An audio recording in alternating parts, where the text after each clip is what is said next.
I have an idea and I'm gonna try to execute it. Now, I want you to know that I've never made this before in my life. So I was wrapping presents for the ferrets and I was like, man, I really want to make them something. What can I make them? I was just gonna make them some little toys, you know, little like crinkle toys that they can carry around and stash toys, I guess. And then I had this idea pop in my head. I do not have a template. I have not measured this out. This is kind of how a lot of my ideas are born. So I'm going to record it. And if it comes out on my YouTube channel, that means it turned out successfully. And if you never see this video, well, then you'll never know this even happened. So without further ado, let's see if I can take the idea in my head and execute it into an actual item that my brain sees. I will put the measurements in the description and I will give you guys all the information that you need to make one. And I'll put it across the screen as I go. But just know that we're winging this here. So here we go. Okay, so I have a piece of flannel cotton and a piece of fleece and the right sides together. I'm going to cut 2 squares that are 19 by 19.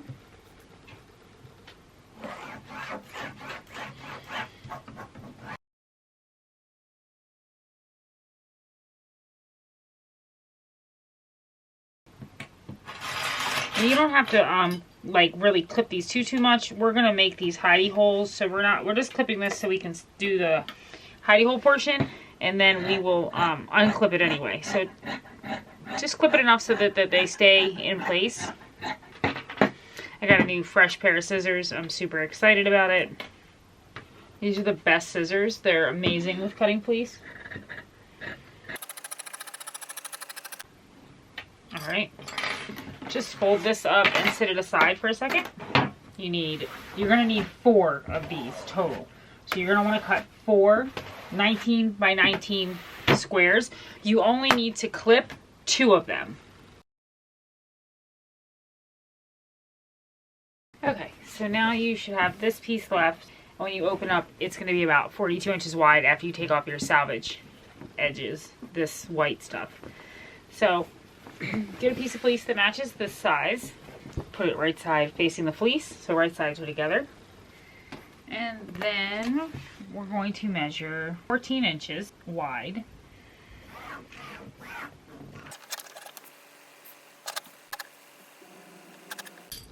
Cut this out and clip it. Okay, so fold this in half and set it aside for a second with your other clipped pieces. Okay, so now I have my 2 squares that I have clipped together. I have it so that this has this pattern, this fabric has a design on it. So if you look, I don't know if you guys can see it really clearly, but the design is going down. So this is the feet of the fox, the bottom of the tree. So that's facing me, okay? I'm going to take either a circle or some sort of cutout shape, whatever you prefer. I'm going to trace it onto the fabric. I'm going to do it not in the center, but about, I don't know, 4 inches from the edges. And kind of, I'm going to do mine catty corner. But I want to make sure it's not too close to either edge. Kind of like this. I'm just going to trace this shape. And I'm going to do that one in this corner. I'm going to do this one opposite.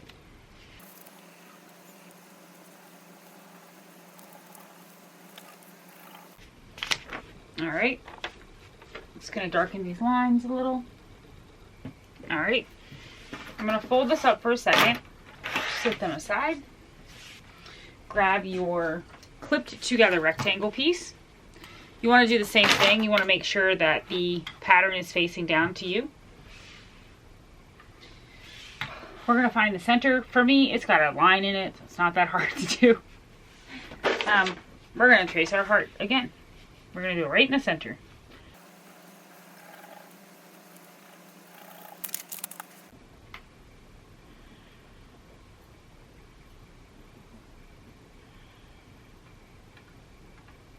Okay.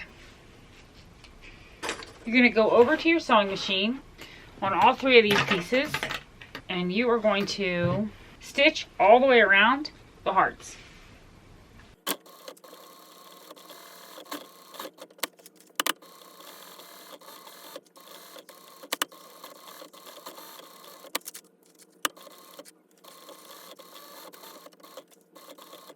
So now that you have stitched a full circle around each of the hearts, start with one of them. You're going to want to pull off all your clips. Cut your loose threads. Alright, now you're going to want to cut this out. Don't cut your stitch line. It'll not be good. When you get around the points, if you did a heart or something, when you get around the points, you're going to have to get as close as you can but still leave a little bit of space, because if not, it's too close in your stitch line. It'll rip it eventually over time.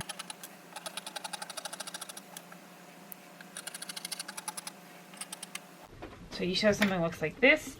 Okay, so now you're going to want to take your flannel piece, lift it off of your fleece, shove it right through the hole.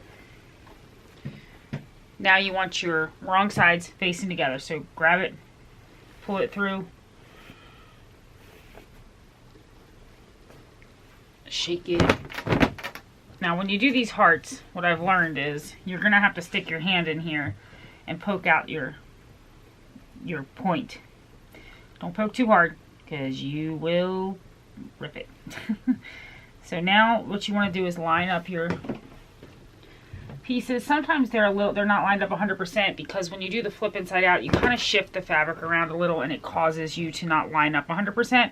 That's okay. It'll all work itself out. You're just gonna, it does shift. That's okay. That's why I cut this so big, so that when this happened, I was able to still make this big enough, as big as I wanted it to. It will be a little off center because you're losing a little bit when you're cutting it inside out. So just know that. So I'm going to line this up the best that I can, back with itself. I might even clip this, because I'm going to top stitch around this heart. It looks nice. It also kind of helps everything in place. That actually lined up pretty good. This is a personal preference. I like to top stitch around the heart. I also like to clip this so that it stays exactly where I want it when I do the top stitch. So I'm just clipping these so that everything lines up right here. I'm also going to just lightly clip every so many places, just to keep this fleece where I want it. So when I go to do my end result, we're not stitching anything on the outside. We're only top stitching around the heart. So we're going to top stitch around all three of the hearts. What I normally do is I use my other machine. I don't use my Juki.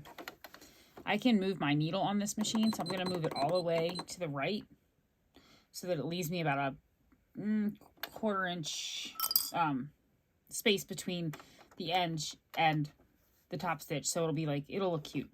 I'm just going to increase my stitch length a little bit. And I'm just going to go real slow.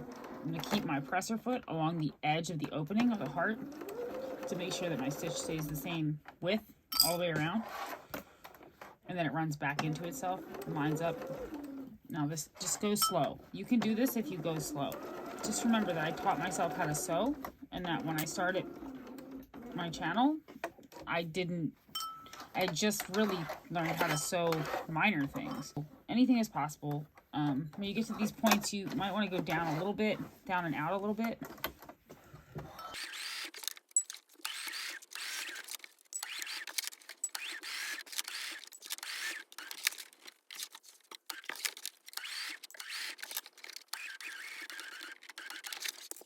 Okay, so now you should have the three pieces that have the heart top stitched and cut out. You should have your long rectangular piece and your two square pieces. And here's what we're going to do. So you have your rectangle piece laid out like this. I want to have the hearts, or the opening, the circle, whatever shape you have, should be closest to the edge of your project.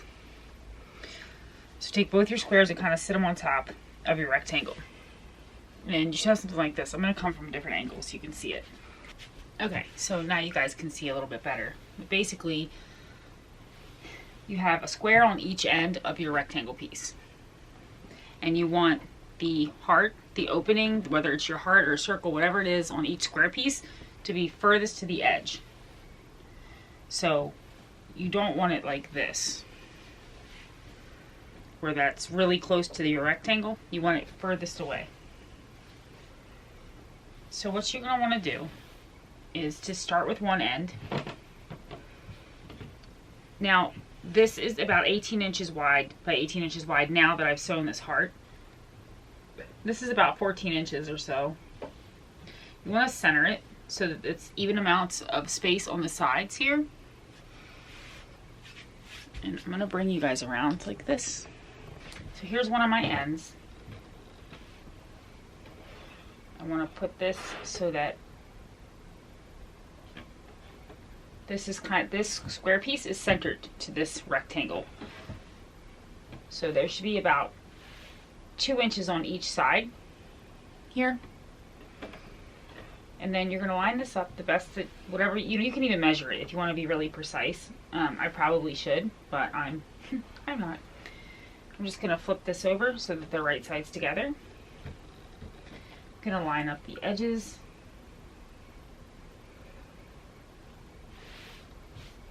Make sure it's as centered as you can get it.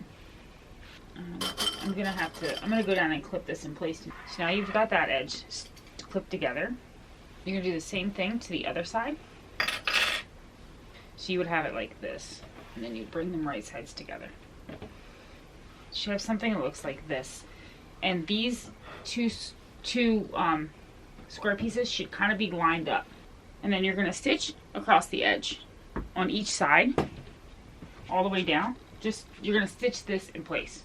So from this to this, and from here to here. So you can set this should be connected together now. So when you open it up, you should have one piece. You could just set this aside for 1 second. Okay, so for the center, for the rectangle, I've decided to add crinkle paper. This is optional. You absolutely don't have to do this. If you decide to do this, I will put a link in the description on where you can buy this. I got it off Amazon. So open this up. Leave it just like it is for now.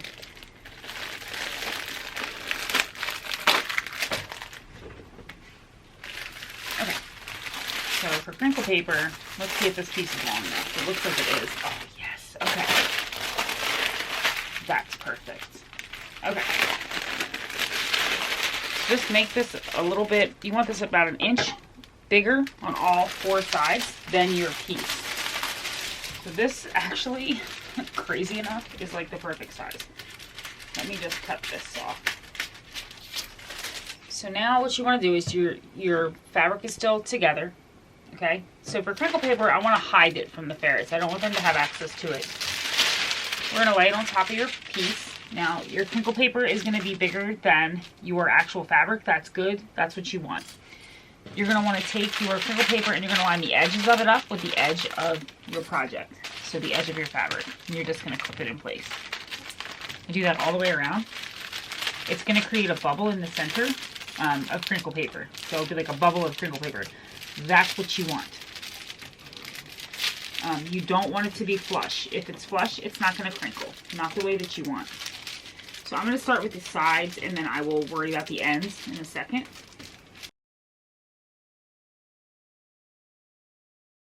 I'm actually going to let the edges not have it. So I'm just going to cut this.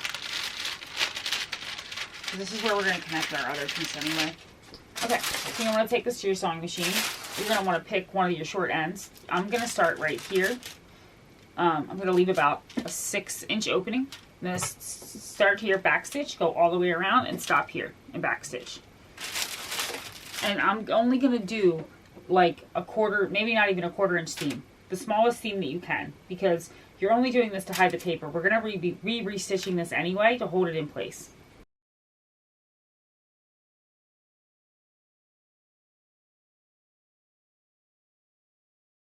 Okay, so now that you've sewn that, you're just going to flip this right side, you're going to flip it right side out through the hole. It's going to be loud, so just pre-warning you. You might want to cut your corners a little bit. I didn't do very big stitches. Like, it's such a small stitch line. I literally only did this to hide this from the ferrets, so I don't really actually, it's very small stitch line. Just be careful because your paper will rip.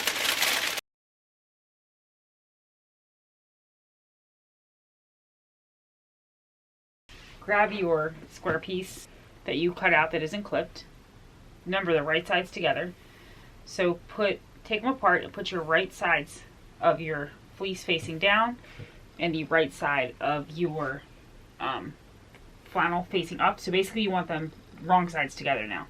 Clip these in place with just a couple clips in the corners here or there. What you want to do now is you want to take and make sure this is facing the right direction. So now you're going to take your squares without the hole that you have placed where they're clipped with the right sides facing out. You're making the exact same pattern that you did with that we just did before with the squares that have the cutouts in them. Line them up so that they're evenly distributed on both sides. Then you're going to stitch down this side and down this side. So now that you've sewn that, you should have opened this up. And you should have the exact same thing that you did earlier, except you don't have any cutouts. So now you need to line this piece up, which is going to be your back, with your front piece.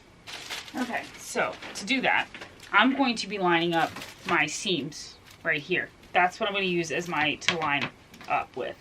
So you're going to want to take your piece with the holes and act like you're making one giant piece so that you can bring it all together. Now, so they're all facing the same direction. So let me do this. So let's just say you have it all laid out like this. You want the right sides facing together. I'm lining the two seams that connect the square pieces up. That's what I'm going to be using as my center to make sure this is all centered. So I'm just going to put, all right. So what I'm going to do, I'm lining up the seams of the rectangles where they connect to the square pieces. That's what I'm lining up. I'll line that up, and then I'm going to clip them together. They may be different sizes, like I said, because you put a hole in this one, and when you did that, it does change the size a little bit. So we're just going to clip these. We're going to probably have to trim it to make it all one size. It's kind of weird what happens when you flip things inside out. So I want to make sure my seams are lined up. I'm going to clip those seams together. Okay.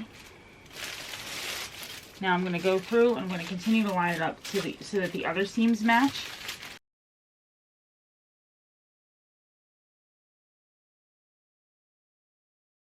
Clipping everything together.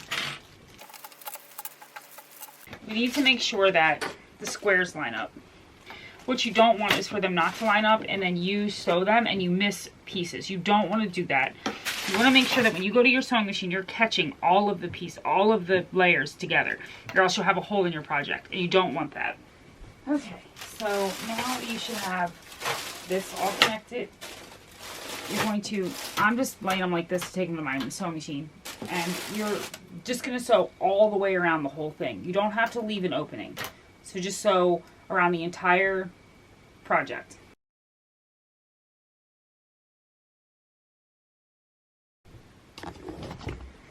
Okay, my friends, so after you sew it, you should have something that looks like this. It should all be sewn together.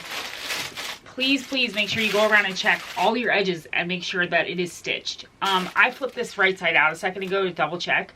I'm going to trim around my excess. The way that I flip it out is through using the center. I pulled each end through the center. I'm going to do it in a second, but what I want to do is so check everything and make sure it's stitched. If not, you're going to have to go back and re-stitch. You should have connected all the pieces together. I'm going to trim the excess fabric, and then I'm going to go over to my machine and add a double stitch line to ensure two things. One, flannel will fray, so you can even put a zigzag stitch. That will help prevent it, or if you have surgery, you can serge it closed. That also helps. Basically what you need to do is just, I always like to double stitch it. It just helps reinforce everything. You can even use these pinking shears, will help with the flannel from fraying. I'm going to trim the excess fabric and do another stitch really tight along the edges to kind of force everything closed to kind of help prevent that. Oh my god, they're gonna love it. Holy crap, it's so cool. Oh my god, they're gonna love it.